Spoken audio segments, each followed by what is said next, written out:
Okay, so we are gonna put a draft stripe on the sail, guys. And this is mainly so that to get you thinking and focused on the shape of the sail and the important areas when it matters, right? So sail makers actually will take photos of the sails with the draft stripes vertically, so you get like a 2D picture of the stripe, and we plug it into a computer program where we drag the shape into the computer, and we can actually get like the numbers for it, and then so we can actually compare mathematically, which is really useful. But for you guys, we just mainly just want to get you thinking about it. It's like a reminder to focus in this area, and I think it will also like help practically in that you'll be able to see the shape of the sail a lot better. Even without measuring it, it's like it's still more quantitative than looking at a plain white sail to have the stripe. So we're only going to put one stripe on each sail, maybe two on the jib, probably just one. And what I want to do is I want to put the stripe on the main.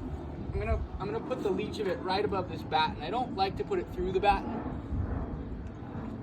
so I'd like to pick above or below the batten. And what I'm aiming for is I want to put the stripe at the height where we have the apex of the mast bend curve. Okay, so once you like look at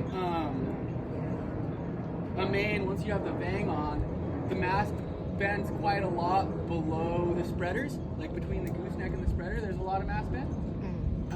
At the spreader, there's still a lot of mast bend because the spreader's pushing the mast forward, and then the top of the mast is actually relatively straight past that. So I'm trying to, and I mean we should measure exactly or take a photo from the side of the boat and like draw it out.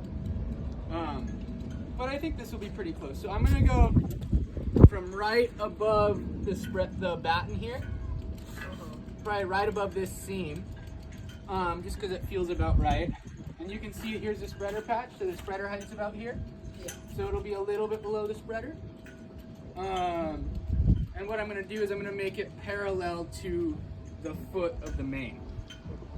Okay, so I'm going to measure the height there, make a mark, measure the same height here, make a mark, so it'll be parallel to the foot of the main. And we're only going to do one side because that's all you really need. The difference will be the thickness of the sail. You can actually see through it generally, even though this is pretty thick white Dacron. And then on the jib, we're going to do something similar. I think I might actually do two on the jib. I'm going to do one all the way at the foot, because that's where the sail gets the roundest when you use weather sheet, right? That's where you see really a lot of dynamic shape changes, is in the bottom of the foot.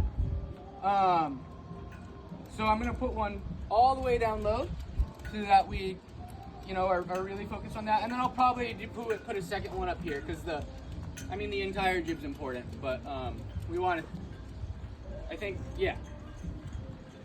having those two will be both important. So that's good. You can stop filming for now, and then